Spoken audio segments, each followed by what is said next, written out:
And now, it's 10 a.m. Let's just get down to it. And it's time for your sports fix. Strap yourselves in, folks. From two guys who have covered the teams you're passionate about for years. We are professionals. This is Jake Scott and Ben Anderson on 97.5 The KSL Sports Zone. Jake and Ben, 97.5 The KSL Sports Zone.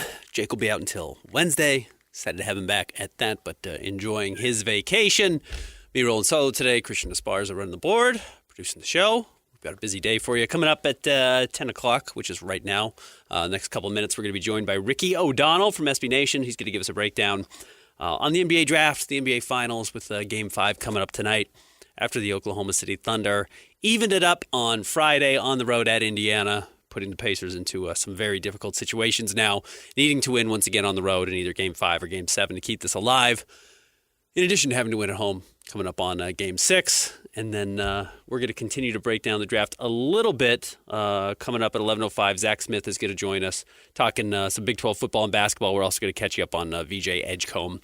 I think there's a real chance he's on the board for the Jazz at 5, and might be difficult to pass on if he slips there, considering he was kind of a consensus top 4 pick all year long. So excited to talk to both those guys, Ricky and Zach, coming up. We might even let you hear from Kalani Sitake, who was on with DJ and PK this morning. If you missed it, coming up at 11:30 down at their golf tournament. So that was cool for Kalani to jump on as part of the charity movement. So cool show we've got coming up for you. Again, Jake's going to be back with us coming up on Wednesday. So we've got a busy show, and the draft is, 10 days away from right now. It's a week from Wednesday night. It's a 2-night affair. Once again, they're doing it the first round on Wednesday, the second night on Thursday night. The Jazz have 2 picks in the first round coming up at number 5 and number 21. And then the Jazz are going to have number 43 and number 53 in the second round.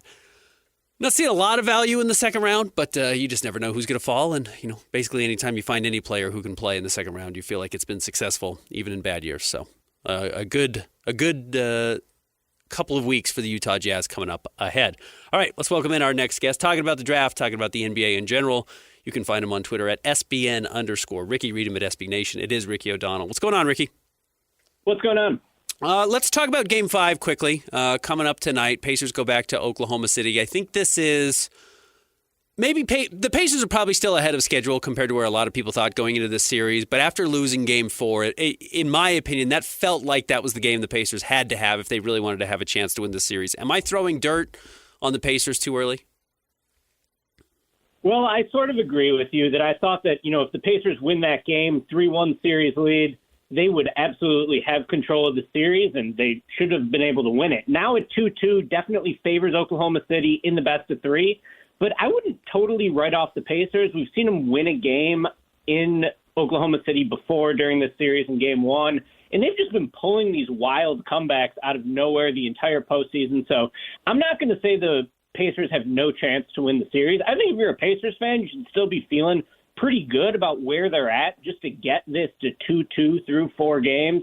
Obviously, Oklahoma City is just the better team, and they've been the better team the entire season. They have a pretty clear talent advantage in this matchup. But, I like a lot of the things I've been seeing from the Pacers. I think the Pacers have the coaching advantage, for one. I think that, maybe they can try to figure some things out with how Oklahoma City kind of got the switches they wanted late in Game 4. They kind of gave them the upper hand. So I trust Rick Carlisle to find some answers, and I still think there's a lot of basketball left to be played in this series. I've wondered how many adjustments the Pacers can make, and I know that's always difficult. And again, we're talking about, as you mentioned, one of the best coaches in the NBA and probably a future Hall of Famer in Rick Carlisle. Is there anything obvious that you think you would go to? I thought maybe Miles Turner was a little clunky, and they rely on Obi Toppin, who's had a relatively good series. Yeah, Turner's just been in a total funk over the last 2 games. I don't think the Pacers can win this series if Miles Turner keeps shooting 2 for 10 or 3 for 10 like he has the last couple games. And you're right, Obi Toppin's been really good as his replacement in some lineups, but that just really doesn't have enough defense with him and Siakam there. So I think Turner just has to make shots. That's not a real adjustment, and it's not a groundbreaking idea, but Miles Turner is missing the shots that he has been making for most of this postseason run and most of the season. He's just been way off. So somehow the Pacers need to find a way to get him going. I liked what Carlisle did, just eliminating the Thomas Bryant minutes in Game 4. Indiana really outplayed Oklahoma City for the majority of that game. which is, of course, part of the reason why it's so frustrating to lose. But, yeah, it's tough for me to come up here with, like, ideas Carlisle can go to for Game 5 and Game 6, but he's been pushing all the right buttons, and I'm sure he's going to think of something. Big trade yesterday at kind of a weird time. We don't generally see this level of trade happen during the NBA Finals. Generally, it seems like everyone wants to let everyone sit. So if you wanted to make a different phone call, you could call one of these teams and maybe see if they have an offer. But Desmond Bane getting traded by the Memphis Grizzlies to the Orlando Magic for Kentavious Caldwell-Pope. Cole Anthony, somewhat deceptive. I'm seeing a lot of people say 4 unprotected first-round picks. It's like, well, we know one of them is the 16th pick, so it's top 15 right. protected at best. we know where it's coming. But that's still a pretty amazing haul for Desmond Bane, who's a great player and has probably just gone under the radar because Memphis has been a mini disaster over the last 2.5 seasons with all the Ja Morant stuff. But what did you think of this move? What did you think of the price tag? Yeah, really fascinating trade. I mean, first of all, you got to respect the Magic for going for it in the East. The East just looks like it's going to have a really down year next season, and there's absolutely room for a young team to jump up into the elite mix. I think the Magic check a lot of boxes for that type of team that can do it. Their defense was already so good and so tough. Next season, they were able to, or this season, I should say, they were able to protect all their young players in this deal, which is one reason why it required so many first-round picks. They didn't trade Tristan da Silva. They didn't trade Anthony Black. They even held on to some of their center depth. So really, this is just a pure additive move, I think, for the Magic. And Bane is a perfect fit for what they need. They needed another ball handler. They needed a knockdown shooter. And they needed somebody who could provide those things without compromising an elite defense. And Bane checks all those boxes. So, if you're going to scour the league for a non-max level player who fits everything Orlando needed, I think Bane is sort of the perfect guy for that. They did trade a lot. 4 unprotected first-round picks, like you said, is just in dishonest framing of this, though. Even the 2026 pick they got in the deal is the worst of the Suns and Wizards pick. Now, that could be the number 2 overall pick next year because Phoenix and Washington will probably both be expected to have down seasons. Certainly, that's the big prize in this trade going to Memphis. But I really like this deal for both sides. I like that Orlando is taking a swing and going for it. They found a player who complements the Paolo Banchero-Franz Wagner pairing perfectly. I think Jalen Suggs and Desmond Bane in the backcourt is going to be fascinating. Just, it follows the trend we've seen the last couple of years with the Celtics as champions and now the Thunder, that the Magic are just going to have no weak links to attack defensively. Now, the Magic were like the worst shooting team in NBA history last year relative to era and competition. So, Bane, I think he's like a 41% career three-point shooter. He's elite at catch and shoots. He's going to fit like a glove there. Big picture question for Orlando is, does Franz Wagner and Paolo Banchero work as a pairing? Orlando's been better with, one of those guys on the court and one of them off the court over the last couple of years. Obviously, they're both monster talents and, both could be all-NBA players if everything goes right. I like it for Orlando. I like it for Memphis. I think it's a really risky deal for Orlando, but you got to respect them for going for it when they have an opportunity. So I'm very happy to see this trade to kick off trade season in the NBA, and I think we're going to have a lot more interesting deals as the summer goes on. And to your point, as you said, Orlando still has a lot of young players, and they still have a pick in the 20s. They still have guys like Jet Howard, who I'm not a huge buyer on, but maybe he still breaks through, or Anthony Black. So there's still some flexibility going forward if they either want to make more deals or cut salary and rely on some of their young players, where I think it's fascinating. My question is, how open is the East actually? And I think everyone looks at the Pacers and says, well, if Indiana can do it with that roster, we can. Do you think you're going to see teams, and I worry about your area specifically with Jerry Reinsdorf and the Chicago Bulls, thinking we could be middle of the class and jump up to the finals? Are teams going to fool themselves into thinking they're competitors or contenders earlier than they actually are? Yeah, I think so. And that's especially the case when you see a 50-win Pacers team that started the year 9-14 go on this magical run to the finals. So, yeah, I mean, if you're just looking at the East next year, the top of the East is the Pacers, the Cavs, the Knicks, and now I would put the Magic into that. Who are you really scared of for those teams? And I go back to, when the Warriors had Durant and Steph Curry. It felt like the rest of the league was scared to compete at that time because they really didn't think there was a pathway to beating the Warriors. There's no one you should be scared of in the East right now. The Cavs are good. The Pacers are good. I mean, are the Pacers really going to catch lightning in a bottle again next year to be back in this position? They're also going to get really expensive really soon. Aaron Nesmith is making $11 million right now. He's got 1 year left, and then he'll probably be making $30 million. And the Pacers are just naturally going to start to lose some talent because all their guys will be more well-respected after this run. So I think you're right about some teams going delusional in this. In the middle tier of the East, the Bulls are a premium example. You could see the Hawks doing it. You could see the Raptors doing it. Sort of all the poorly run teams in the East could convince themselves, well, maybe we could get the 6th seed next year. That's kind of what I like about the Magic trade for Bane, though, is I don't think they have a ceiling on their team after this deal. I think the Magic could win the East next year. Now, it would take a lot of things going right for them, but I don't think they should be scared of the Pacers or, the Cavs going into the season. Like, they have the talent to beat those teams if everything comes together. So I do think the East is really open next year. I don't think anyone would have predicted the Pacers coming out this year. And, next year I'm not scared of anyone. So it certainly could fool some teams into making some rash decisions. But in terms of Orlando's bet specifically, I do think it gives them an NBA Finals ceiling, maybe not an NBA champion ceiling. We'll see about that. But I do think the East is open, so I'm buying that. Do you think it convinces Milwaukee to hold on to Giannis for another year and try and run it back because the East feels relatively wide open? I think that is purely Giannis's call, and if Giannis wants to stay there, he's going to stay there. And that probably has more to do with just like the fact that the whole organization is catered to his whims than it is anything else. He just had his 4th baby with his wife, so is this really a good time for him to be pushing his way to a new home? Giannis has everything he wants in Milwaukee, aside from a chance to really compete. If I'm looking at the Bucks, I see no way the Bucks are building a competitive team in the East around Giannis in the next 2 or 3 years. I know things can change quickly in the NBA, but the Bucks are nowhere close. They haven't hit on any draft picks. They haven't really discovered any diamonds in the rough through free agency or trades as depth pieces. They have no future draft capital. So I think the Bucks are totally painted into a corner despite Giannis's greatness. The ball's in Giannis's court, though. I don't think the Bucks should want to trade Giannis, even if, it does sort of seem like they'll be drawing dead from a winning the East perspective over the next few years. If Giannis wants to move, he's going to move. And if not, they're just going to keep running it back, and the Bucks will find a way to eventually, maybe trade Damian Lillard a year from now. And you have, more draft picks open to be traded at that point. Maybe you could find a way to build a decent team in the East again. NBA draft is 10-ish days away, 9 days away from right now. Gets really interesting at 3. And obviously the Jazz sitting at number 5. There's been a lot of focus. Do you have any confidence in the players you think are going to go 3, 4, and 5? Like, not the order, but necessarily like the specific names. Do you think you could nail them down?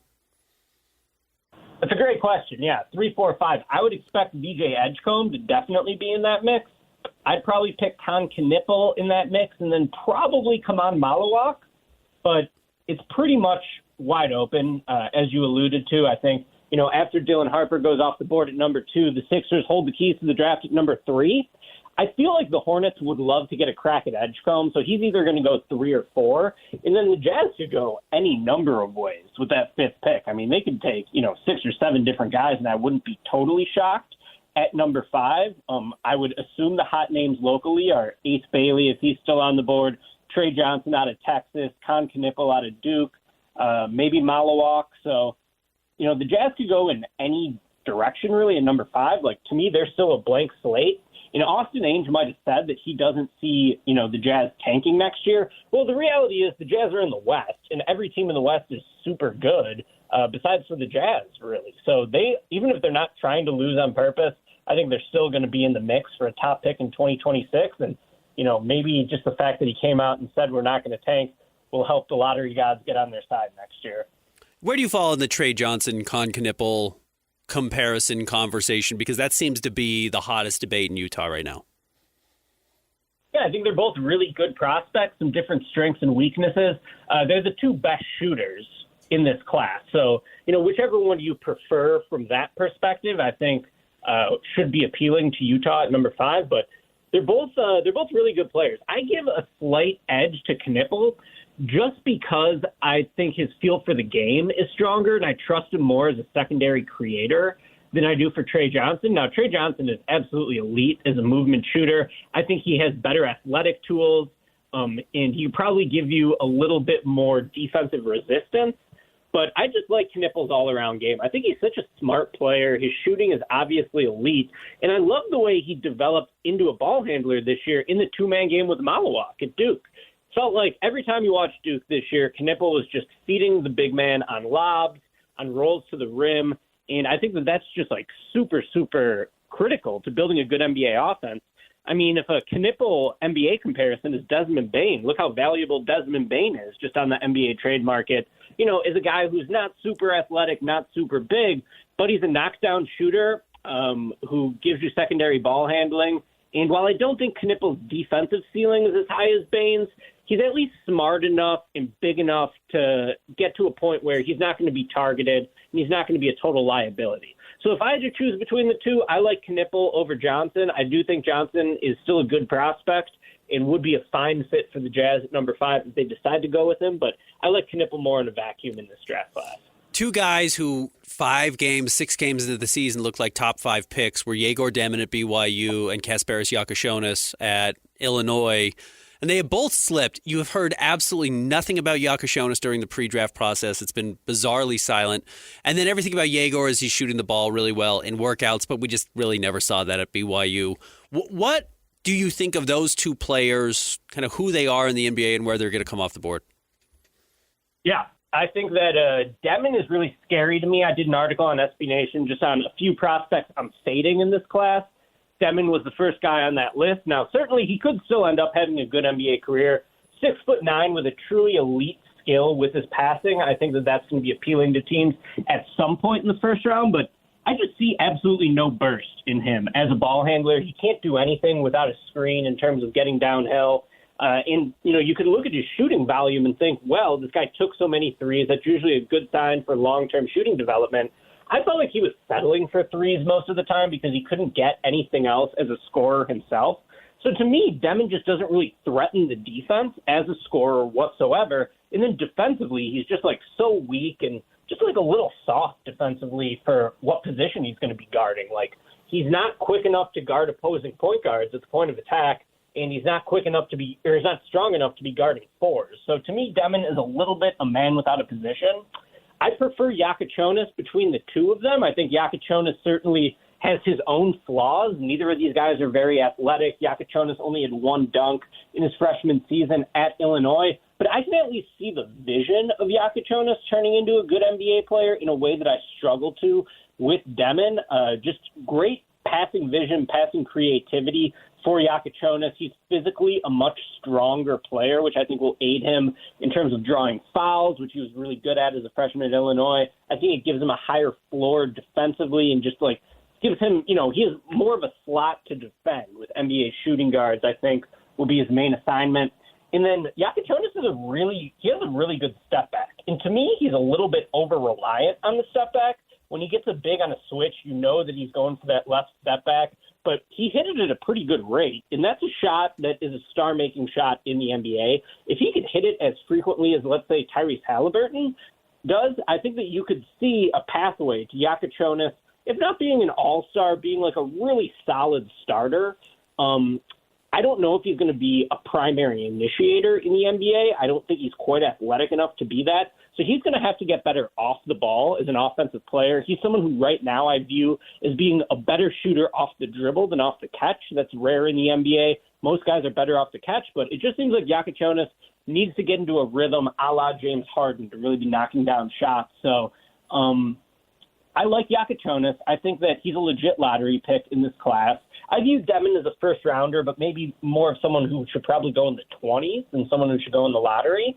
And probably the Jazz, you know, I could see the Jazz considering either of those guys at number 5, but I think there'll be better options on the board for Utah with that first pick. I think there's a chance Yegor's on the board at 21 when they have their second pick. Other names you think might be interesting there at 21? Yeah, I think the Demin fit could make some sense for Utah if they really like him there. Other guys on the board for Utah, let me see at 21. And it doesn't even have to be specific fit. I think at that point, obviously, you're just looking best player available. But who are some names that you're intrigued by in those 20s in that area?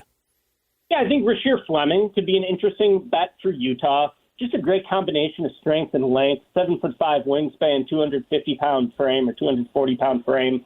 So, he's just like a connective piece where he could space the floor for Isaiah Collier. He could, get out of the way for whoever you're drafting at number 5 and just give you some rebounding, some length in terms of paint protection. Could be a decent option there. I don't know if Cedric Howard will still be on the board at number 21. Seems like he's rising above that. But I think Cedric Howard would be another fine bet for the Jazz at 21. He's not someone who I have a lot of conviction in terms of this guy's definitely going to be a great player. But he's got the length that you look for. He's got the shooting pedigree that you look for. So I think he could be an interesting bet. And how about Walter Clayton Jr. too for Utah, maybe at number 21? I think that he's got sneaky high upside in this class as someone who could just create offense off the dribble, can rain three-pointers on pull-ups. It's tough to fit him into a backcourt because it's who does he defend? Is he really a primary playmaker? But he reminds me so much of Peyton Pritchard coming out of Oregon, who had a tremendous year for the Boston Celtics this year. It's just, a shoot-first, undersized guard who knows how to get buckets. So those are a few guys I'd name for the Jazz at 21. I was going to tell you, I think Walter Clayton screams Ainge DNA. I mean, that's the guy they have drafted over and over late in first rounds and seem to have a lot of success with, and I think the Peyton Pritchard comp is right on. Hey, Ricky, really great stuff. You find him on Twitter at SBN_Ricky. Read him at SB Nation. Thanks for jumping on and enjoy the draft. Thanks, guys. There he is, Ricky O'Donnell, giving us a breakdown on everything in the NBA.